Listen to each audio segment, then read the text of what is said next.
नमस्कार दोस्तों, मेरा नाम है अंशुमन नायक और आप सभी का बहुत बहुत स्वागत है इंडियन डिफेंस न्यूज़ के डिफेंस टॉक सीरीज में, जहां पर हम रोज़ नए नए डिफेंस अपडेट्स के बारे में बात करते हैं। तो चलिए देर न करते हुए आज की वीडियो शुरू करते हैं।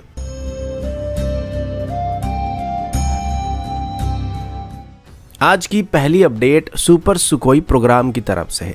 पिछले हफ्ते ही सुपर सुखोई प्रोग्राम को आगे बढ़ाने के लिए डिफेंस एक्विजिशन काउंसिल की तरफ से अप्रूवल दिया गया था,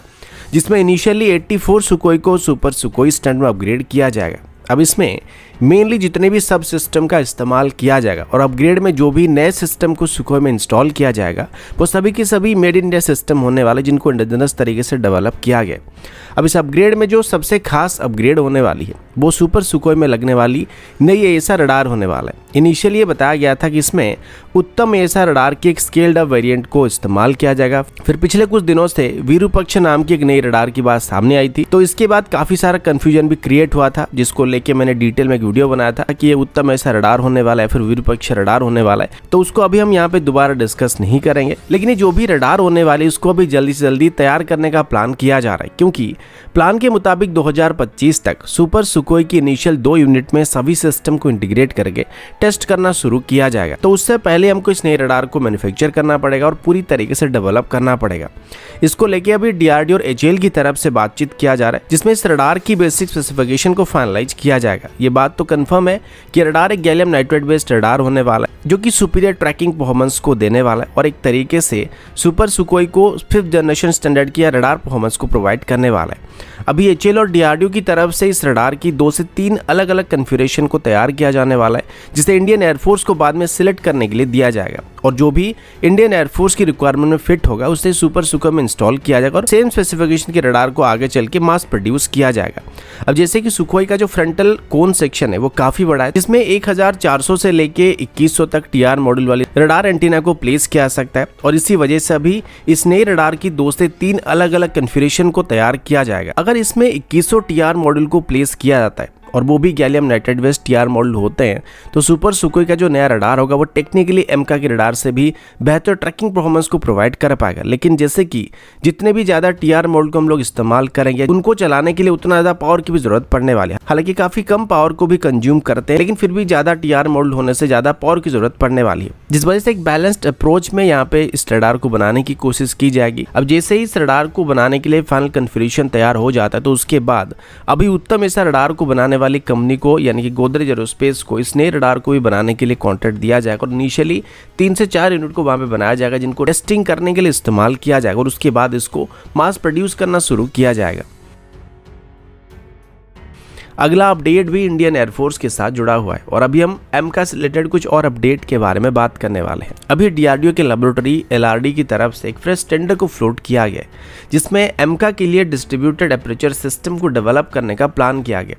आमतौर पर जो 4th जनरेशन के या 3rd जनरेशन के फाइटर जेट हुआ करते थे उसमें रडार वार्निंग रिसीवर मौजूद होते थे, जो कि दुश्मन के रडार्स के द्वारा डिटेक्ट किए जाने पर पायलट को इसका नोटिफिकेशन देते या उसको आगाह करते थे कि दुश्मन उनको डिटेक्ट कर रहा है। लेकिन इन सिस्टम में एक दिक्कत ये था कि इसमें कुछ एंगल वॉर्ड रह जाते थे, यानी कि अगर दुश्मन कोई स्पेसिफिक एंगल पर मौजूद होगा तो रडार वार्निंग रिसीवर में दुश्मन के बारे में हमें सही जानकारी नहीं मिल पाती है, जिस वजह से पायलट्स की सिचुएशनल अवेयरनेस के ऊपर काफी असर पड़ता है और कई बार दुश्मन इसका फायदा भी उठा सकता है। अब अगर 5th जनरेशन टेक्नोलॉजी की बात करें तो इसमें रडार वार्निंग रिसीवर के साथ साथ कई और सिस्टम को भी इंटीग्रेट किया जाता है, जिसको डिस्ट्रीब्यूटेड एपर्चर सिस्टम कहा जाता है, जिसमें सिर्फ रडार वार्निंग रिसीवर के अलावा मल्टीपल सेंसर्स मौजूद होते हैं, जो कि पूरे 360 डिग्री में होने वाली हर एक हरकत पर नजर रख सकते हैं, जो कि किसी भी साइड से आने वाले दुश्मन को एक्यूरेटली डिटेक्ट और आइडेंटिफाई कर सकते हैं। यानी कि पायलट को बहुत ही आसानी से अपनी 360 डिग्री का आइडिया लग जाता है, जिससे बेहतरीन सिचुएशनल अवेयरनेस मिलने की वजह से दुश्मन की तरफ से सरप्राइज अटैक करने का खतरा एकदम से ना के बराबर हो जाता है। ऐसे एक सिस्टम को भी एलआरडी की तरफ से भी डेवलप किया जाने वाला है, जिसको आगे चल के एमका में इस्तेमाल किया जाएगा और इसके लिए अभी प्राइवेट सेक्टर कंपनी को भी इन्वॉल्व करने का फैसला किया जा रहा है। इस सिस्टम का नाम फिलहाल के लिए DSSD यानी कि distributed aperture system high definition होने वाली, जिसमें 6 अलग अलग तरह के सेंसर्स को इंटीग्रेट किया जाने वाला है, जो कि एक इंटीग्रेटेड इलेक्ट्रॉनिक वॉरफेयर सिस्टम और डिस्ट्रीब्यूटेड एपर्चर सिस्टम का काम करने वाला है। इसको इंटीग्रेट करने के बाद एक्सट्रीम से एक्सट्रीम कंडीशन में भी बेहतर सिचुएशनल अवेयरनेस को प्रोवाइड करने वाला है और पूरे 360 डिग्री का व्यू प्रोवाइड करने वाला है। अगला अपडेट एंटी ड्रोन सिस्टम की तरफ से है। अब ड्रोन्स का खतरा आजकल तो बहुत ज़्यादा बढ़ चुका है और लगभग हर हफ्ते हम ड्रोन्स और एंटी ड्रोन सिस्टम को लेकर कोई ना कोई नए अपडेट के बारे में बात करते हैं।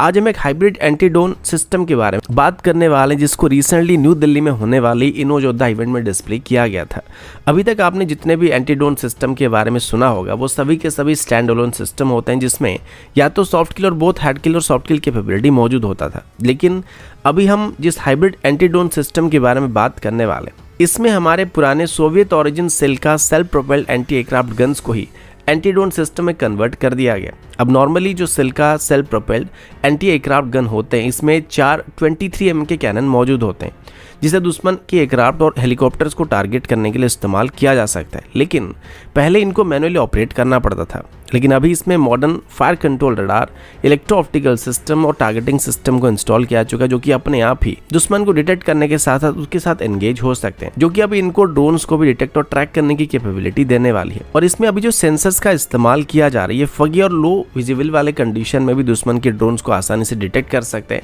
और पहले से इनमें अच्छा खासा फायर पावर मौजूद है। तो एक बार ड्रोन्स को डिटेक्ट कर लिया जाता है तो उसके बाद बहुत ही आसानी से उनको 23mm की कैनन से मार के गिराया जा सकता है और इससे स्वाम ड्रोन को भी आसानी से मार के गिराया जा सकता है। और खास करके ड्रोन्स को टारगेट करने के लिए अब एक स्पेशल एमुनिशन को भी डेवलप किया जा रहा है, जिसमें स्वाम ड्रोन को आसानी से डिस्ट्रॉय किया जा सकेगा और उसे इसी तरीके की हाइब्रिड एंटी ड्रोन सिस्टम में इस्तेमाल करने के लिए अभी डेवलप किया जा रहा है। इसके अलावा इन सिस्टम में ट्रेडिशनल एंटी ड्रोन मैकेनिज्म जैसे कि रेडियो फ्रिक्वेंसी जैमर भी मौजूद है और हार्ड किल सिस्टम के लिए इसमें सिल्का गन्स की 23mm कैनन का इस्तेमाल किया जाने वाला है। अगला अपडेट तेजस से रिलेटेड होने वाला और अभी हम तेजस को लेके एक नहीं बल्कि 2 अपडेट के बारे में बात करने वाले हैं। अब रिसेंटली दुबई एयर शो में आपने देखा होगा एचएएल की तरफ से तेजस के साथ यूएई की अल तरीक क्लास की प्रेसिजन गाइडेड मुनिशन को भी डिस्प्ले किया गया था। फिर उसके बाद ये पता चला कि अभी एचएएल की तरफ से यूएई की एज ग्रुप के साथ उनकी अल तरीक सीरीज की वेपन्स को तेजस में इंटीग्रेट करने के लिए बातचीत किया जा रहा है और एज ग्रुप की तरफ से बात बताया गया था और कंफर्म किया गया था कि तेजस में अभी उनकी अल तरीक सीरीज की बॉम्ब्स और प्रिसिजन स्ट्राइक वेपन्स को इंटीग्रेट करने के लिए फिजिबिलिटी स्टडी किया जा रहा है। आज इसको लेके कुछ और फ्रेश अपडेट सामने आया, जिसमें ये बात बताया जा रहा है कि इनिशियली स्टडी को करने के बाद अभी तेजस में अल तरीक सीरीज की प्रिसिजन गाइडेड मुनिशन को इंटीग्रेट करके टेस्ट करने का प्लान किया गया और इसकी टेस्टिंग को अगले साल की पहले हाफ के अंदर ही शुरू किया जा सकता है। अभी तक तेजस में अलग अलग तरह की रशियन, अमेरिकन, इजरायली और इंडियन वेपन्स को इंटीग्रेट किया जा चुका है और अभी उसमें यूएई बेस्ड वेपन्स को भी इंटीग्रेट किया जाने वाला है। ये स्टेप खास करके तेजस को अफ्रीकन कंट्रीज और मिडिल ईस्ट रीजन में प्रमोट करने के लिए किया जा रहा है और इसके साथ तेजस में अभी एक वाइड वैरायटी के वेपन्स को भी इंटीग्रेट किया जा सकता है, जो कि ज़रूरत पड़ने पर जंग जैसे हालात में हमें अच्छी खासी ऑप्शन को प्रोवाइड करने वाला है। इसी के साथ ही अभी ये भी पता चला है कि तेजस को अभी फाइनली फ्रंट लाइन में डिप्लॉय किया जाने वाला और तेजस की एक स्क्वाड्रन को भी राजस्थान के सेक्टर में शिफ्ट किया जा रहा है। और अभी इंडियन एयरफोर्स की नंबर 3 स्क्वाड्रन में जब तेजस MK1 को आगे चल के इंडक्ट किया जाएगा तो ये पहली बार होने वाला है जिसमें तेजस स्क्वाड्रन में वुमेन फाइटर पायलट मौजूद होने वाली है और ये और कोई नहीं बल्कि इंडियन एयरफोर्स की पहली women fighter pilot flight lieutenant Bhawana Kanth होने वाली, जो कि नंबर 3 या कोबरा स्क्वाड्रन में तेजस को ऑपरेट करने वाले। इससे पहले उनको MiG-21 स्क्वाड्रन में कमीशन किया गया था, लेकिन जैसे कि MiG-21 को भी तेजस से रिप्लेस किया जा रहा है तो वो भी तेजस स्क्वाड्रन में प्रमोट होने वाले। तो दोस्तों अभी के लिए इतना ही, मिलता हूँ आपसे अगले वीडियो में, तब तक के लिए जय हिंद, वंदे मातरम।